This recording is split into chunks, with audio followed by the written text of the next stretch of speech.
როგორ ხარ რეზი? ჩვენი ვრად. კაი ამბავზე სალაპარაკოთ დაგირეკე. კაი ამბავზე დაგიძახეთ. ორი კაცი გვაკლია. ამ მიზეზებს აუხსნით რატო ცოტა ხანში. ჩემპიონთა ლიგა უკვე ფინიშის ხაზს უახლოვდება და ის ნიშნული გამოჩნდა რომ უნდა გადაკვეთო და თან ის რაღაც ლენტი რო აქვს ხოლმე გაბმული და მაგაზე უნდა ვისაუბროთ. მაგრამ სანამ მაგაზე დავიწყებთ საუბარს, ვიწყებთ კარგი ამბით. აქ გვაკლია გიორგი. აქ ანაკეთ. მაგრამ გიორგის აქ ესეთ საპატიო მიზეზი. ძალიან ცოტა ხანში წესით და რიგით მატება უნდა გქონდეს ოჯახში.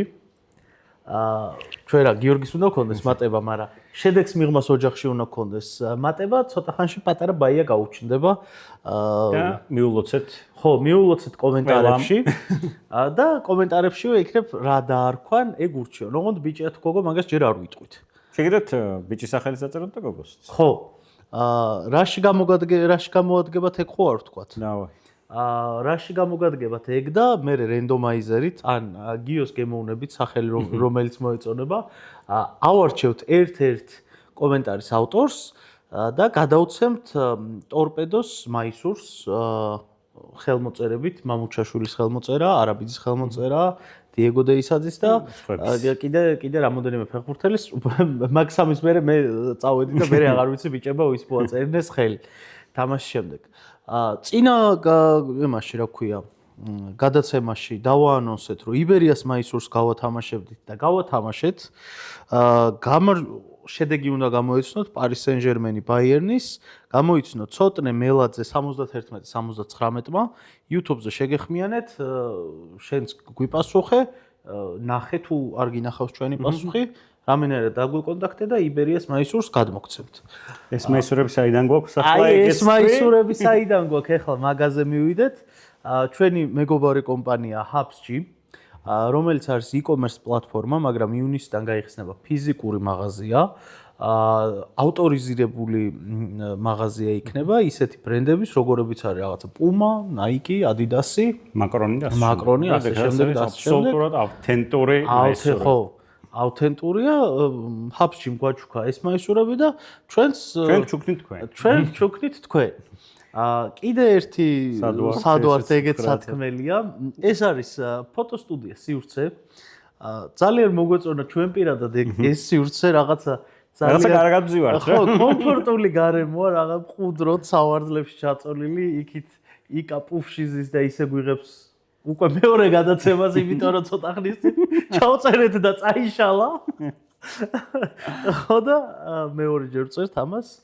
იქით პუფშია ჩამოწვა, გვერდით საგრიმიოროა, საგრიმიოროს იქით კიდე სტუდია, ბევრი ფონით და განათებებით და ასე შემდეგ და ასე შემდეგ.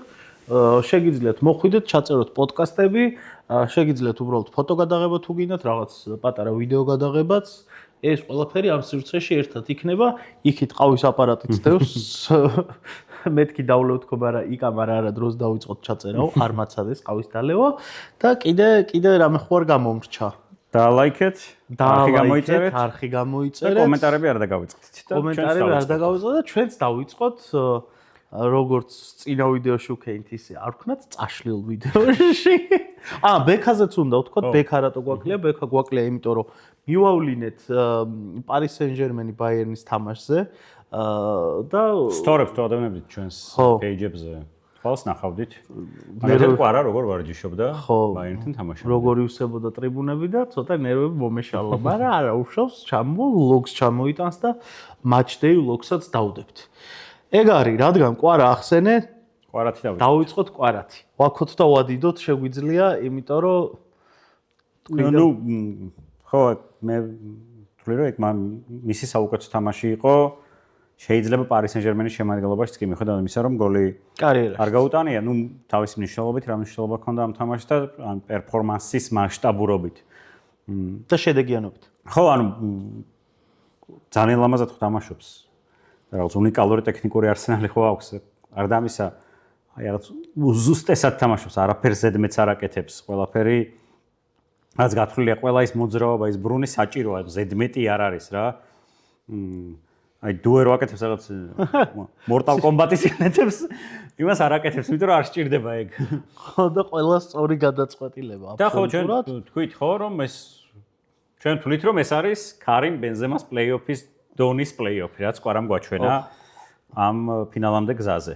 ხო და დაწყებული მონაკოდან. ხო და იმ ნუ წინა ვიდეოშიც თქვით რომელიც კაი ხო აღარ ჩავაჭიროთ ირაკლის იმდენად მაგარი პერფორმანსია ეს რომ მე მაქვს ესეთი hot take რომ თუ ფინალში დუბლზე გაიწია შეიძლება თეორიულად რომ ოქროს ბურთის მფლობელი გახდეს იმ ხრივ რომ აი ხო სოფლიოს წელია და ყველა იმას სახის რომ არ უმართლებს რომ აი სოფლიოს წელია და საქართველოს ნაკრები არ არის სოფლიოს და სოფლიო ჩემპიონს იქიდან არჩევენ სოფლიო ჩემპიონი გუნდიდან იმდენად მაგარი პერფორმანსია რომ შეიძლება გადაფაროს. ნუ თეორიულად, მაგრამ მაინც მგონია რომ შესაძლებელი არის. ხო არ გამოურიცხავ ნახდად. იმიტომ რომ ბენზემა რაც თქვი, ბენზემამ ზუსტად ეგეთი პლეი-ოფით მოიგო მაშინ ოქროს ბურთი. მართალია მაშინ სოფლიო არ იყო, მაგრამ ნუ იცი იქნებ რა. იქნებ რაღაცა ან შეცვალონ და სოფლიო მასშტაბით გამოკითხვა გააკეთონ სამაგერად რაც ხმა გაითვალისწინონ. რაც უეჭველი შეგვიძლია ვთქვათ არის არა არის ჩემპიონთა ლიგის საუკეთესო ფეხბურთელი გახდება, ნუ ამაში 100% დარწმუნებული ვარ. აქ უკვე პაჩო და დემბელე ვერ წაართვევენ. და კვარა არის PSG-ს აი ამ ახალი ფორმაციის Paris Saint-Germain-ის, ანუ ყატარის მოსვლის შემდგომი Paris Saint-Germain-ის საუკეთესო 7 ნომერი. იმიტომ რომ წინა 7 ნომერი ერთ გუნდში წავიდა, იმ გუნდს მოუღო ბოლო. კი. და არ ვისაუბრებ ახლა რომ მე დაიწყებენ რომ შენ ბაპე არ გიყვარს.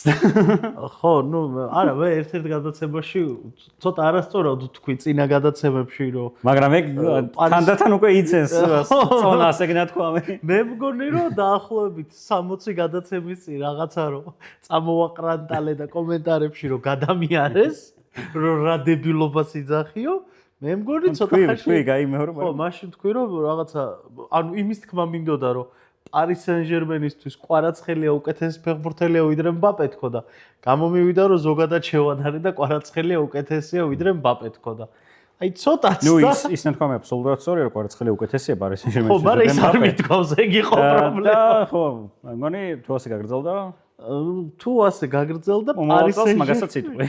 ვიტყვი და ყველა დამეთანხმება ალბათ, ნუ. ნუ ხო, ამ ეტაპზე კვარაცხელია უკეთესი ფეხბურთელია ვიდრე მბაპე, თუ გავითვალისწინებთ იმას, რა მოაქვს მას გუნდისთვის და ანუ კვარაცხელი არის მხოლოდ პლეი-ოფის გუნდისთვის, ყველა კონტექსტში ბურთით, უბურთოდ.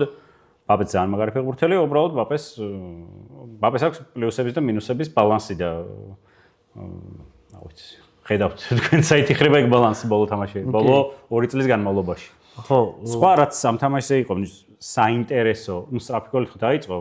არის შეიძლება კარგი შედეგი ჰქონდა თავიდანვე და ანუ ბაიერს მოუწია უფრო აქტიურად თამაში, მაგრამ ცოტა იმედი გაცურებული ვართ ბაიერნის. ზოგადად თამაშსაც რაღაცა ისეც ველოდებოდი, 6-5 ველოდებოდით და რაღაცა იქნებ რეკორდი მოიხსნას და 10 გოლი გავიდეს და 5-5 და რაღაცები, მაგრამ ნუ რეკორდები მარტო ხვიჩა მოხსნა. ამ თამაშში გადაასწრო რაღაც ასწავლ ფეხბურთელებს და ნუ სწრაფ გოლშიც აი რაღაც კარგი სკრინი გაქვს მომზადებული და თქვი. ხო, სწრაფ გოლში ეხლა თქვენ ხედავთ ეპიზოდის ბოლოს, როცა აი ეს გათამაშდა კედელი. კვარას და რუის შორის ეს უბრალოდ იდეალური ინდივიდუალური კლასი იყო, ერთი შეხედვით გათამაშებული და შემდეგ რომ დააკვირდით აი კვარა როცა შეედა საჯარიმოში, ხო ვიდეოს ვერ უყურებთ, ფოტოებს უყურებთ, მაგრამ კარგად ჩანს, რომ ბურთს არ უყურებს, დემბელეს უყურებს. და აკონტროლებს მის მოძრაობას, აი ზუსტი ის დრო შეარჩიოს, ზუსტი ტაიმინგი, როდესაც უნდა გაუკეთოს პასი და დემბელემაც დაიმალა მსველი ზურგს უკან, არ დაუკარგოთ რომ მაგრად ითამაშა და ზუსტ მომენტში დაამუხრუჭა, რომ თავისუფალი დარჩენილი იყო და სარტყმელად მიიღო ბურთი. მოკლედ რაღაც იდეალური ქიმია იყო მათ. ხო, მათ შორის უბრალოდ მანამდე იყო ეპიზოდი, რომელიც ჩვენ ვიდეო რადგან არ გვაქვს, ბაიერნი მან შეცდა, ბაიერნი ხო პერსონალურად და პრესინგებს. მოწინააღმდეგეს და შეცდა პრესინგის ტრიგერეს, რასაც უძახიან, ან პრესინგის დაწყების მომენტში. ბაიერნი რა მუსიალა შეცდა, იმიტომ რომ ოლისა იყო წაქცეული. ნუ პრესინგის ტრიგერი კიდე ერთხელ მაინც თქვათ რა მე მგონი გვაქვს ნათქვამი, მაგრამ პრესინგი არ იწყება ისე რომ რაღაცა ხო, წნელმა დაიძახა გავიქეთს თან ვიღაცამ ყველა გუნდმა იცის რა მომენტში იწყება პრესინგი. შეიძლება ეს არის რომელიმე მცველის ცუდი შეხება, რაღაცა შეიძლება წინასწარ ვიცით რომ მაგალითად პაჩო ცუდად აკეთებს და რო იღებს ბურთში ფეხს იბნევა და იხლართება და ცდილობთ და აი პაჩოზე ბურთი რომ იდის ეგ არის ტრიგერი, მეკარაზე უკან პასებში ნიშანი რომ გუნდმა იცის რომ ვაიმე გავიქეთეთ პრესინგზე. ხო და ნუ მოკლედ რადგან ოლისიც აქცეული იყო და მუსიალა გაიქცა პრესინგზე, დაცვისხაზეც აიწია მაღლა, იმიტომ რომ ფორმალურად პრესინგი დაიწყო, მაგრამ ნუ სანამ ოლისი წამოდგა და აი იმ პაჩოზე წავიდა პაჩოსოდი არ არის ფეხით, ნუ საუკეთესოც არ არის, მაგრამ პირობითად საუკეთესო არ არის, მაგრამ ნუ ამ ეპიზოდში როცა დიდი დრო და სივრცე ქონდა პასის მოსამზადებლად, რადგან წაქცეული ოლისი სამ წამოდგა და მასთან მიირბინა, მან მოძებნა კვარა ცენტრში და მოკლედ ეს იყო ჩავარდნილი პრესინგი რა. ეს არ იყო ისეთი ჩავარდა ბაიერნის მაღალი დაცვისხაზის, როგორც მაგალითად ვიხილეთ წინა თამაშებში, სადაც ამ პრესინგს გადიოდნენ ინდივიდუალური კლასის წყალობით. ხო, აქ პრესინგში იყო შეცდომა, მაგრამ ეს შეცდომაც ისეთია რა. ანუ შეიძლება ერთ დაინახა მუსიალამ რო ის აქცეული იყო და ინსტინქტურად გააკეთა ეს თავისი მოძრაობა. ნუ მოკლედ მეორე ტაიმი იყო ძალიან საინტერესო, იმიტომ რომ 27% ბურთის ფლობა პარის სენ-ჟერმენს და აი ახლა ხედავთ როგორ იდგნენ ავტობუსში ყველა ფეხბურთელი თავის საჯარიმოსთან, ნევეშს და ფაბიან რუის ჰქონდა დავალება რომ აი ლაიმერს და სტანშიც აქვს რომ სულ შერბიან ნახევარფლანგურ დერეფნებში. ერთი მხრივ მას პასისა ადრესატი პლუს დამატებით და მეორე მხრივ როცა ის შერბის ვიღაც მიყავს. და სამასოდ ოლისა და დიასი რჩებიან იზოლაციაში ერთი ერთზე და ნუ მეტი ის აქვს შანსი. ამიტომ ნახევარმცველები ზუსტად ამათ მიყვებოდნენ ბოლომდე და თან ანუ თუ ვინგერი შემოტეხავდა ცენტრისკენ დასარტყმელად, ნუ დასაფარებლადაც იყვნენ. და რადგან ნახევარმცველი შედიოდა დაცვაში, აი ზონა 14 რჩებოდა თავისუფალი საყრდენი ზონა. და ამას იცავდა უკვე შემტევები, რომლებიც ძალიან არიზარებდნენ, ჩამოდიოდნენ სინქრონულად და მე ვფიქრობ, ანუ პარი სენ-ჟერმენის ავტობუსმა ითამაშა ძალიან კარგად იმ ფონზე თუ რა გამოწვევა ედგა წინ რა, მან ბაიერნი გუნდი რომელმაც თან როგორი 377 გოლი გაიტანა ამ სეზონში, თამაშობს სახლში რა. აი ეგეთი ბაიერნის შესაკავებლად იმ გუნდმა რომელსაც არ უწევს ავტობუსში თამაში, ხო, ითამაშა ჩემი აზრით ძალიან ორგანიზებულად და კარგად დაცვაში. და აი პაჩოს რომ გადაეცა უფრო ის მატჩის საუკეთესო მოთამაშე, რაც მე ვფიქრობ არასწორი იყო, მაგრამ ნუ პაჩოც უნდა დავაფასოთ, იმიტომ რომ ავტობუსის სცენარი მის სცენარია რა. ხო, ანუ ერთი რომ ავტობუსის სცენარი მის სცენარია და მეორე მაგას წყვეტენ UEFA-ს წარმომადგენლები და ანალიტიკოსები, რომლებიც ყოველთვის ანიჭებენ უპირატესობას იმას, რომ აი მოწინააღმდეგის მთავარი ფიგურა თუ გათიშე, დიდი ალბათობით მიიღებ ამ ჯილდოს და ნუ მთავარი მოთამაშე იყო კეინი და მთელი თამაში დასდევდა კეინს და 94 წუთამდე კეინი ფაქტიურად არ ჩანდა. მე ნუ არ ჩანდა რა არ იყო რა ისეთი როგორც ის არის. ან ბევრი იმისგან მომისმენია ბაიერნის ფანისგან, სუმიც მაგათ შორის გამათი რომ ვინ უფრო მთავარია რა. კეინი თუ ოლისე. ოლისეც გუშინ იყო. ოლისემდე მე მოიყოლას ცუდი თამაში ჩაატარა. ოლისე რაც მე მაქნანახი იქიდან ყველა საშინელება იყო. 92 შეხება ქონდა ბურთთან, 92 შეხება შემტევისთვის ძალიან ბევრია. ზოგადად ამდენს ეხებიან მცველები და საყრდენი, რომელიც ანაწილებს ბურთს, იწყებს თამაშს, შეტევას და ასე შემდეგ. ბურთს აგორავებს აქეთ-იქით. და ნუ 29 დაკარგვა დაუგროვდა, ანუ 29-ში ანუ ბურთი ჩაუვარდა პარი სენ-ჟერმენს, ეს ჯერ ხო ცალკე რამხელა ხიფათია და პლუს 29 შეტევა გაუფუჭდა ბაიერნს, ესაც ძალიან დიდი დანაკარგია და ნუ მენდეშმა თუ რომელიც წინა თამაში დაიჩაგრა ოლისესგან, ამ თამაშში კარიერა დაიქამბექა მენდეშმა, იმიტომ რომ ნუ წინა თამაში ოლისე მართლა აი რა მოპარული ჟესტი თათრიაო გამოთქმა რო გვაქვს, აი ზუსტად ეგ იყო, მაგრამ ამ თამაშში აბსოლუტურად პირიქით, სანამ მან მივალთ ერთი პირველ ტაიმში აი გოლის ეპიზოდზე მინდოდა ესეთი რაღაც თქმა, რომ ნუ აი კლასიკური შემთხვევა იყო გოლი, ხვიჩა რო გარბის, აი პარალელურად მიიზდევს დაცვის ხაზი მთლიანად და მაგ დროს ყოველთვის ნუ კარისკენ არიან სახით, გარბიან იქით და ზურგს უკან რა ხდება? მან ყოველთვის არის აი აბდაუბდა სიტუაცია. მანდეთ პასი, ნუ 10-დან 8 მომენტი გოლია რა, 2 ისა რომ ან მეკარემ აიღო, ან თავდამსხმელმა აცილა. ეს დემბელეს მუხრუჭი რაც თქვა, დემბელე იყო იდეალური, რომ თავისი გარბენით შორეული ძელისკენ რო გაიქცა, რომ მაგას უკეტავ, ნუ ცველები ავტომატურად გარბიან, ინსტინქტის დონეა ეგ და უკვე ნუ სწორი თამაშიც ეგ არის, რომ აი ეგეთი გამჭოლი პასი უნდა ჩაკეტო და სად იყო საყრდენი ზონა. ხო, ეგენი. რატო იყვნენ დაახლოებით 40 მეტრში მოვლენების ეპიცენტრიდან. ნუ იმათაც ძალიან დააგვიანეს. იმიტომ რომ აი ძალიან დიდი სივრცეა რა და მაგ სივრცეს ნუ დემბელი თუ არა ვიღაცა აუცილებლად აითვისებდა რა და ისევ რომ დაუბრუნდეთ ოლისეს მომენტს. ოლისეს კიდე ერთი მიზეზის გამო ქონდა სუდი თამაში. რომ მენდეში იყო იქ. და ეგ პრობლემაა. ხო, მენდეშმა დააკამბექა თქვი და მენდეში დააკამბექებინა თანამემამულემ საჭმა, იმიტომ რომ ნუ ორი საკამათო ეპიზოდი იყო, ხო? ანუ მენდეში გონა გაიგდოთ თუ არ გაიგდოთ და ნევეშზე პენალტი უნდა დანიშნულიყო თუ არ უნდა დანიშნულიყო. თან ეგორი ეპიზოდი მოხდა რამდენიმე წუთიან მონაკვეთში და ამას მოყვა დიდი აფეთქება და ეგრევე წამოვიდა პოსტები რომ ოვრებო და ყველა გაიხსენა ჩელსი ბარსას ის თამაში რომელიც ზუსტად 17 წლის წინ ჩატარდა თურმე ეგეც და ეგეთი ისო წამოვიდა დამთხევები ეგრევე შეთქმულების თეორიები გაჩნდა თან რომ პორტუგალიელი მსაჯი პორტუგალიელ ფეხბურთელებს არ აძლევს ბარათებს და ასე შემდეგ და არდებს პენალტებს და შეიძლება ნუ პენალტი არ იყო. ნუ წესების მიხედვით პენალტი არ იყო, მაგრამ მან შეგვიძლია ვიდეოთ იმაზე რომ ეს წესი არის ცოტა დებილობა. და საერთოდ ცოტა ყელში ამოვიდა, აი ხელით ესე თუ თამაშობ პენალტია და ესე თუ თამაშობ არ არის პენალტი. ესე თუ თამაშობ უკვე არის ისევ, მაგრამ თუ ეს თამაშობ არ არის. ანუ აი გაშლილი ხელი და ის რა ვქია, ბუნებრივი, არაბუნებრივი და მე მგონი ახლა უბრალოდ ის იყო რომ თანაგუნდელმა გაარტყა. ხო. და ნუ რადგან დაცვითი მოქმედება არ იყო და მართლა შემთხვევით მოხდა ხა იქ. ბურცი გერიებდა უბრალოდ ვიტენიათ ამას მოხდა. მაგრამ ნუ აქ მე მაგალითად საჯის ხარეს დავიჭერდი მაგრამ მანამდე საჯფორაც გააკეთა მენდეშის ეპიზოდში. ხო, აი მაგიტო არ ვიჭერ საჯის მხარეს რა, რომ ზუსტად 2 წუთის წინ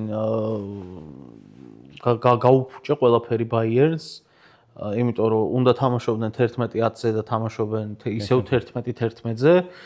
თან ბაიერნს აქ დასაკამბექებელი სწრაფი გოლი გაუშვეს და ოკეი, კაი, იქ ნუ იმ ეპიზოდშიც აი აქედან აი აქ ქონდა უკვე ხელი რომ გააჩერეს რომ არა არ გააგდო გვერდით ამ საჯმა თუ არ ვიცი ვინ დაუწევს. არ მანდა ეპიზოდი ეს იყო რომ ანუ ლაიმერმა ჩაჭრა ბურთი გაიგდო წინ და უკეთებდა პასს ოლისეს ფლანგზე და მენდეშმა ხელით გააჩერა ეგ პასი საჯმა ეგრევე დანიშნა ჯარიმა და ხელი გაიშვირა პარის სენ-ჟერმენის კარებისკენ ანუ ბაიერნის სასარგებლოდ დანიშნა და უკვე უნდა გაეგდო მენდეში როცა ანიშნებს საჯი რომ იქ ლაიმერმა მანამდე ხელით შეისწორა ბურთი. ყველაზე უცნაური და ცუდი რაც იყო განმეორება არ გვანახეს თამაშის დროს ლაიმერმა მართლა როგორ შეისწორა ეს ბურთი, მაგრამ ნუ მერე გასაგებია რომ გამოჩნდა კადრები, ფოტოები და ასე შემდეგ რომ ლაიმერ ხელით იქ არაჩერებს ბურთს და მენდეშმა ჩაჭრა პოტენციურად საგოლე შეტევა, იმიტომ რომ გარბოდნენ თავისუფალ სივრცეზე, მე მგონი 3-1-ზე თუ 2-1-ზე სკრინზე ნახავთ, ხო, იქ არის ნუ მომენტი ყველა შემთხვევაში შეიქმნებოდა იქ, ანუ ეგ არ ვიცი, ამაზე უფრო ყვითელი ბარათი არ არსებობს ფეხბურთში. მე უფრო მეც გეტყვი. ლაიმერი რადგან ხელით არ თამაშობს, მან შეიძლება პირდაპირ წითელ ბარათზეც ვიდაოთ. ხო. იმიტომ რომ საგოლე შეტევის შეშვა რაღაც მომენტში საფრთხე შეტევის შეშვა არის რა. ნუ ცოტაზე ნუ არ შეიძლება ყვითელი ქონდა რა. ხად ბოლო იმედის ჯარიმა არ არის, მაგრამ ამდენად შორსაც არ არის რა. აქედან ისეთი გაქცევა იყო, რომ ეს ვერ იტყვი, რომ აი ბოლო იმედის ჯარიმა არ არის. და რადგან მან და არ აძლევ წითელს ყურში რო გეუბნებიან რომ ის რა ქვია შეცდი რაღაცა გაუმაზეთ ძმაო და იქით მე კიდე აი ეს ქართულის გასმასავით ვაქ ხელი როუნევერს გაკეთებული და მაგ დროს რო ხვდება ხელში მაგ დროს აღარ უნდა თქვა რომ ბუნებრივია რა იმიტომ რომ უნდა დააბალანსო ალბათ რა იმიტომ რომ იქ კიდე გტოვეთ 11-11-ზე მაგრამ აქ მოდი ხო ანუ ეგ იქნებოდა ანუ სამართლიანობა რო აღმდგარიყო ალბათ ეგ იქნებოდა სწორი ან თავიდან უნდა გაიგდო მაშინ მონუმენტში და ეგ რაღაც საშინელი შეცდომა არ უნდა დაეშოთ იმიტომ რომ ნუ აქვთ ახლა ის ფანებს საწუწუნო მსაჯებაზე და სამართლიანადაც აქვთ საწუწუნო იმიტომ რომ ნუ ძალიან ცუდ შეცდომა დაუშვეს ხო ნუ მეორე ტაიმშიც მე ის დიაში რო იღებს ხო იქ ჯარიმის ამბავი ნუ აი ბლოკია ბლოკი იყო კი აშკარად ხო მაგრამ ხო კიდე ერთი თემა ამ თამაშიდან მე მგონი არაფერი არ გამოგშვა ერთი საფონოვის თემა აუტებში ურტყამდა. მე მაქვს 3 ვარიანტი. პირველი ვარიანტი არის ესეთი, რაც ცოტა გავრცელდა. არა, პირველი ვარიანტი ესეთი, რაც გავრცელდა, რომ ეს იყო ლუის ენრიკეს ჩანაფიქრიო, რომ ცენტრიდან როგორც იწყებენ ის. ხო, რაღაცა აი აქეთ მოეწია ოლისეს ფლანგზე ყველა. მეორე ვარიანტი მაქვს, რომ მეტი აუტი ეწერა უბრალოდ თვითონ და სვავდა. და მესამე ვარიანტია, რომ კიდევ ერთ საინტერესო დაკვირვება რაცაა, ლუის ენრიკე, აი თუნდაც პირველ ტაიმში მეიქ ზევით ასვლა, პირველი დარტყმა აუტში, რაგბიდან გადმოაქვს ძალიან ბევრი ელემენტი. და რაგბში საკმაოდ ხშირი რაღაცა ეს აუტზე გადაგდება და უკვე გვაჩვენა ეს ჩანაფიქრი თუ რაღაცა გართვა აი რა ხდება. ნუ რადგან ანგარიში ჰქონდათ დადებითი ორ ბურთიანი სხვაობით იგებდნენ და მოკლე პასით გათამაშების აუცილებლობა არ ედგა, შესაბამისად, ნუ შეეძლოთ უბრალოდ ბურთი გადაეტანათ მოწინააღმდეგის ნახევარზე. იქ ხო რაღაც მომენტში უნდა იბრძოლა ბურთისთვის. ცენტრში ვერ დაარტყამდნენ, იმიტომ რომ მაღალი ფორვარდი არ ყავთ, რომელიც ამ ბურთზე იბრძოლებს და რაღაც. ამიტომ უფრო ყვარას ფლანგისკენ ურტყამდნენ, იმიტომ რომ შედარებით მაღალი ეგ არის და თან ცდილობდნენ რომ დაეტვირთათ ეს ზონა. რომ რაღაც გადმოვარდნილ ბურთებზე მაინც ეთამაშა ვინმეს. თან ნუ თუ დაკარგავდნენ ბურთს, ფლანგიდან იქნებოდა შეტევა, ეგ ნაკლებად სახიფათოა. მაგრამ ნუ სავარაუდოდ გათვლა იყო რომ აიმ ბურთისთვის მაინც ებრძოლათ. უბრალოდ იმაში რომ მან ვერცეთ ვერ დატოვა მოიტანს. ანუ შენც ფიქრობ რომ უბრალოდ აცილებდა ხო? ასე ვერ გააკეთა. ხო, ანუ მეტი აუტის ხო, ნახოთ გამოჩნდება რა ფინალში ალბათ, ხო? მეტი აუტის ვარიანტი გამორიცხე, ხო? ნუ ანუ უბრალოდ ხო მგონია რომ უბრალოდ ვერ აყამდა მოედანში ვერტო, ანუ უშვებდა ფლანგისკენ შეგნებულად სავარაუდოდ. კი. და არ უშვებდა თქვა ცენტრში. მაგრამ ნუ იქ მოედანზე ვეღარ ტოვებდა უკვე რა. ხო, ნუ ეგეც საინტერესოა რა, იმიტომ რომ რაღაცა ვერსიები იყო, ბევრი იძახის რომ აი ლუის ენრიკეს ჩანაფიქრი იყო ის რომ აუტზე გადაეგდო, იმიტომ რომ თან სულ ყარასფხარეს ურტყავდა რა, აი გამწარებული აქეთ ურტყავდა. რომ ანუ აუტი როცა წოდება იქიდან მიწვდიან მე აუტს ხო, ჩემი მარჯვენა მცველი შემოწეულია ცენტრში და აქეთ არის გადმოხრილი და აქეთ ნაკლები სივრცეა და იქ სანამ იქამდე ბურთი მივა, ნუ ამ შემთხვევაში სანამ ლუის დიაშამდე მივიდო და ბურთი მანამდე ვასწრებდით გადმოწყობას რა, მაგრამ ოლისეზე უკვე ძალიან ბევრი ხალხი იყო და ნუ ეგეც რაღაც ლოგიკა არის. შეიძლება, კი. უბრალოდ და თვითონ ლუის ენრიკეს არაფერი არ უთქვამს, რაღაცები რო კითხეს ტაქტიკაზე, თქვა რომ მე მაგარი ფეხბურთელები მყავსო და სხვა არაფერი არ უთქვამს ამ ტაქტიკაზე, თვითონ არ უსაუბრია, არ ვიცი გასაგები რომ ის ყველა თამაშის შემდგომ ამ გენერალური პრეს კონფერენციის გარდა კიდე რაღაც ძალიან ბევრ ფლეშ ინტერვიუებს აძლევს და სადღაც რაღაც თქვა, მაგრამ ნუ მე არ შემხვედრია. თუ შეხვდათ რა ვიცი დაგვიწერეთ კომენტარებში და კეინის ან თქვენი მოსაზრება თუ გაქვთ ამაზე. კეინის ინტერვიუც რაღაც შემხვდა ოღონდ გადასამოწმებელი მაქვს რა, იმიტომ რომ ცოტა ისეთი პეიჯიდან იყო და მაგას შემდეგ გადაცემისთვის ვიტყვი, იმიტომ რომ ეხლა ძალიან რაღაც შეთქმულების თეორემა გამოდის. ხო და მე მგონი არაფერი არ გამოგვრჩა, ხო თუ რამე გამოგვრჩა? არა, მგონი არა. პარი სენ-ჟერმენი ხო ხდება არსენალს. გადავიდეთ არსენალზე. არსენალზე გადავიდეთ, ოღონდ მანამდე ვთქვათ, რომ არხი გამოიწერონ და ალაიქონ. კომენტარები დაწერონ ბევრი, მაგრამ ტორპედოს მაისურის. ხო, ტორპედოს მაისური რო გათამაშეთ ეს. არსენალზეც რომ გადავიდეთ არსენ ატლეტიკოზე, ნუ ისეთი თამაში არ გამოვიდა. როგორცაც ველოდი თუ არ თქვა. როგორცაც ველოდით არა, ხო, როგორც მეორე ნახევარფინალი, მაგრამ არსენი დამაჯერებელი იყო სახლში. პირველ ტაიმით აშკარად ჩანდა რომ ატლეტიკო გამოვიდა ამ ანგარიშის როგორც ველოდით. დამატებით დრომდე მისატანად და იქ შეიძლება პენალტებამდე მისატანადაც და ასე შემდეგ. ნუ არსენალმა წინა თამაში რაც ყველაზე მნიშვნელოვანი იყო ამ შეხვედრაში ტაქტიკური კუთხით, ფულემთან არტეტამ გამოსცადა ახალი სქემა. ანუ 3-2 ბილდაპის მაგალითად ჰქონდა 3-1, სადაც სუბიმენი გადაჭდა სკამზე, მაილზ ლუის სკელი, ანუ საყრდენად თამაშობდა ფლანგის მცველი და ფულემთან ითამაშა აი უტოპესად. 97% ჰქონდა პასების სიზუსტე და 3-0 პირველ ტაიმშივე შეუსრულეს ფულემს და მოკლედ იმდენად აღფრთოვანდა ყველა ამ იქ რაის ჩადის ცენტრალურ მცველებში. ლუის სკელი დგას საყრდენად და 6 კაცი არის წინ. რადგანაც ფულემიც და არსენალის ბოლო ეტაპზე გადადიან 5 მცველიან სქემაზე, 5-ს უყენებენ 6 შემტევს.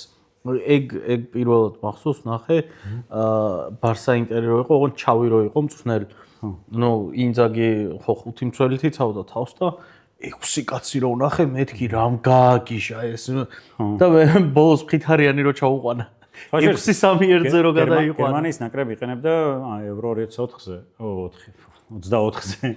გერმანიაში რომ იყო და მაშინ მუსიელამ თქვა ატლეტიკთან ინტერვიუში, რომ ჩვენ ვთამაშობთ 3-10-იანით. ანუ თვითონ გვირცი და გვინდაგანი იყო მაშინ კიდე და ანუ 3 კაცი იყრის თავს აი ამ საყრდენ ზონაში და ეგ ძალიან ისა დატვირთვა ძალიან დიდი მოწინააღმდეგის დაცვაზე.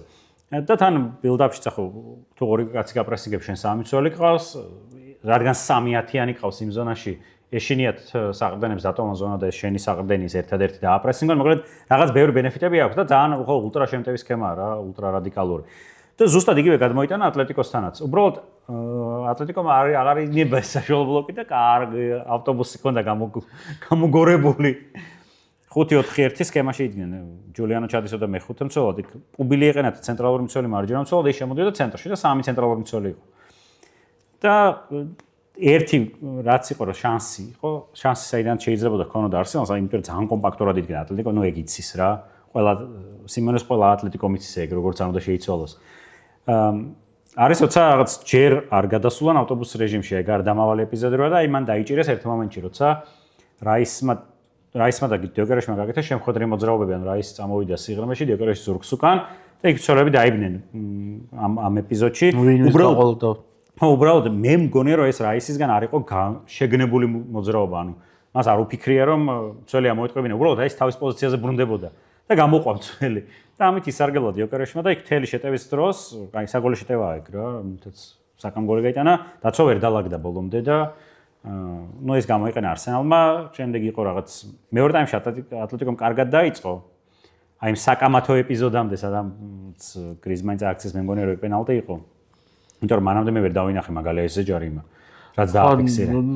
ნუ საჯებზე მოდი მე საჯებზე ერთ ცალკე გადაცემა ჩავწეროთ და ნუ საქმე იმაშია რომ დააფიქსირა ჯარიმა მანამ ვიდრე იყო დაინიშნებოდა პენალტი უეჭველი იყო, ამაზე არავინ არ დაობს, კალაფიორი ფეხზე აბიჯებს ტერფზე აშკარად და უბრალოდ მანამდე აფიქსირებს მაგალითში ჯარიმას, მაგრამ ეგ არ იყო ჯარიმა, ეგ იყო უბრალოდ სათამაშო ეპიზოდი, სადაც 2 კაცი ახტა ბურთზე, ბურთს არ შეეხო არც ერთი, აი ძალიან მინიმალურად შეეხო, თან თუ პირველი ეხება ატლეტიკოს ფეხბურთელი ეხება და აი იქ ვიცი ეგეთ ეპიზოდებს შეულებრივად ატარებენ ხოლმე, მაგრამ რადგან ჯარიმა დააფიქსირა, ვარი ვეღარ ჩაერია უკვე განხილვაში, რადგან ჯარიმა არის არასერიოზული დარღვევა, რომელიც ვარის ჩარევას არ ითვალისწინებს. ეგ კიდე ცალკე თემაა, რომ ძლივს ვარი შემოვიღეთ და ვერ ვიღენებთ.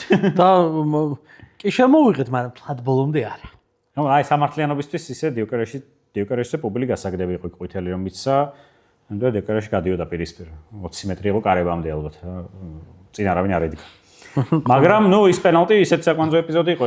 აი მაგ პენალტის შემდეგ დასრულდა ატლეტიკოს ფეხბურთი. ეს იყო 57 წუთი ზუსტად როცა გრიზმანმა დაარტყა, ამ დარტყმას მოყვა შემდეგ ეს ეპიზოდი. ამ დროს ვერ გამოყავს იმას სორლოტი და სულ 10 წუთიც არ იყო გასული როცა გრიზმანი და ალვარესი გავიდნენ. მოვიდნენ ალვარესზე დაიწერა რომ მუხლიტკიო და ამით დაიწყო თამაში. შემდეგ თითქოს ითხოვდა რომ კიდე რამდენიმე ეპიზოდს ვითამაშებო, მაგრამ შემდეგ თვითონ მოითხოვა რომ შემცვალეთო და გრიზმანი ნუ ასაკშია და დაბერთ. ხო, 90 წუთს ვეღარ თამაშობს და მაინც წავა ახლა MLS-ში. ფლორიდის მზიან შტატში იქნება ბედნიერი. სიამოვნებით ჩემ გუნდში ვიხილავდი გრიზმანს, იმიტომ რომ ჩვენთან დაბალი ტემპია და კარგი იქნებოდა იტალიაში გრიზმანი. და აი მაგის შემდეგ უკვე არსენალმა ძალიან იდეალურად მიიყვანა თამაში. მოგებამდე ანუ ატლეტიკოს არაფერი არ შეუქმნია, თან ოდეგორი გამოიყვანა და ოდეგორი პრესინგს არეგულირებდა იდეალურად და თან ფეხბურთი აღარ იყო მან. ხო, ანუ ატლეტიკო რეალურად არსენალი თავის ნახევარზეც კი თითქმის არ იცავდა თავს. იცავდა მოწინააღმდეგის ნახევარზე უკვე თავს. კი და ბოლო 5 წუთი ყო ძალიან კარგი ხო. ბოლო 5 წუთზე ძალიან საინტერესო ვიდეო შემხვდა, ვიღაცას აქ დრო დანიშნული რა. on თავის წამზომით სუფთა დრო დანიშნა, რომ აი 5 წუთი და აჩქარებულია ეს ვიდეო და აქ აი ბურთი აუძე რომ გადადის და ვიღაცა ხავს რომ მიაქმერეს. ხო, გაზონის მოვლელი რომ შემორბის და ეს ბავშვი ჩემი შვილისთვის მინდა რომ მიაგდა. ვიღაცა მაყურებელი რომ ისვრის მოედანზე და იმას რომ ცემენ რომ დრო გაწელეო და აი თელი სტადიონი რო დროს წელოდა, ანუ რეალურად მან წუთ ნახევარი ითამაშეს, დანარჩენი იყო ჩხუბი, ყვითელი ბარათები, ბურთის გადაგდება. ახლა იყო ის ბოლო დამატებითი დრო. ბოლო 5 წუთი აი ძალიან სვარკა იყო და ნუ საბოლოო ჯამში არა ნუ მოკლა რა. ხო, არსანი დამსახურებულად გავიდა, ხო, არა, თამაში ჯამში ავიღოთ. იქ იყო მეორე პირველ თამაში 9 საათიანი მონაკვეთი, რომელიც ატლეტიკოს იყო ცალსახა და იქ უნდა მოეგო ატლეტიკოს თუ მომგები იყო. ერთ-ერთი როცა გახადეს იქ საკმარისად შექმნეს მომენტები რომ მოეგოთ. ნუ მეორე თამაში უკვე ატლეტიკოს შეტევაში თუ რამე გამოსდიოდა ისევ გრიზმანის მოძრაობით და გრიზმანის ინტელექტით. სხვა ბევრი არაფერი არ გამოსვლია და მოკლედ ანუ ატლეტიკოს მიზანი აშკარად ეგ იყო. თამაშიდან ეგრეთ ან არსენალმა ძალიან აი ზუსტად იდეალურად იცოდა აი ნანახი ქონდა რა კომბინაციებს გაათამაშებდნენ და მაგას კეტავდნენ. მაგრამ ნუ ეგ სავარაუდოდ არ მგონი ეგრე ყოფილიყო, ან ნუ ატლეტიკო გამოვიდა რომ პენალტებამდე მივიდეთ. და ვერ მივიდა. მოკლედ გვექნება პარი სენ-ჟერმენი არსენალი, მაგრამ ანუ ჩვენ კიდე ბევრი პოდკასტი გვექნება და ამიტომ მე წინა საფინალო პოდკასტი ჩავწეროთ. ეხლა მე მგონი ეგ არის. ხო, სამომავლო გეგმებს რა შეეხება. ხო, სამომავლო გეგმებს დიდი თამაში. დღეს ამ ვიდეოს როდის ვდებთ? მე მგონი დღესვე. დღესვე, მაგრამ მაგ დროს უკვე დინამოზე ვიქნებით და კეცბაიას. სავარაუდოდ ეხლა მაგამდე თუ ვინმეს გაქვთ ჩართული ეს პოდკასტი და ჯერ კიდევ არ არის 8 საათი, თქვენ და ამ მომენტამდე ხართ მოსული, არ ვიცი როგორ ასწრებთ ამას, მაგრამ მაინც გირჩევთ ყველას, წამოდით დინამოზე, დღეს კეცმა ბრუნდება თბილისში, ოღონდ დინამო არენაზე, დინამო არენაზე როგორც დინამოს წვრთნელი. ჩვენ იქ ვიქნებით. ამინდით ცოტა გამოვიდა წეღან ისეთი წვიმა იყო რომ ცოტა წმუტონი დავიწყეთ რომ ხო არ გადაიდოს თამაში და ასეთე, მაგრამ არა თამაში ჩატარდება და თუ ამას ნახულობთ ესე ჩქარა დადებიდან მოდით დინამოზე. თუ არა და წინ კიდე დარჩენილია 26 ტური. ხო, იარეთ მოკლედ საქართველოს ჩემპიონატის თამაშებზე. კი, და ჩვენც უკვე ნელ-ნელა ისე ფინიშისკენ წავალთ, ჩემპიონატები სრულდება, ხო გილოცავ ინტერის ჩემპიონობას. მადლობა, დამსახურებული. ეს იყო აბსოლუტურად დამსახურებული ჩემპიონობა. ბოროტიანები რაღაცებს წერენ, მაგრამ რეზერვში მაგათ არ მოსმინო. არ უსმენ. 3 ტურით ადრე გახდა ჩემპიონი. 4. ხო, 20 თუ 25 მეტი გოლია გატანილი ვიდრე მეორე იმას და იმდენი ქულა აქვს დაგროვებული, აი ეს პალეტის ნაპოლი რო იყო და ყველას რო ენატრება, იმ დროსაც იბრძოლებდა ჩემპიონობისთვის ეს ინტერი. ქულების ამბებით. კი, მაშინაც უნდა ებრძოლა, მაგრამ ეგ არაფერი არა უშავს, თავარია რომ შევინარჩუნოთ, იმიტომ რომ სხვათა შორის კიუ ჩავემატებ რა. 15 წლის მერე გახდა პირველი არაიტალიელი, რომელმაც სერია მოიგო. ამის წინ კიუ თამაშობდა იმ გუნდში, რომელმაც მოიგო. მოურინიო იყო მწვრთნელი პორტუგალიელი.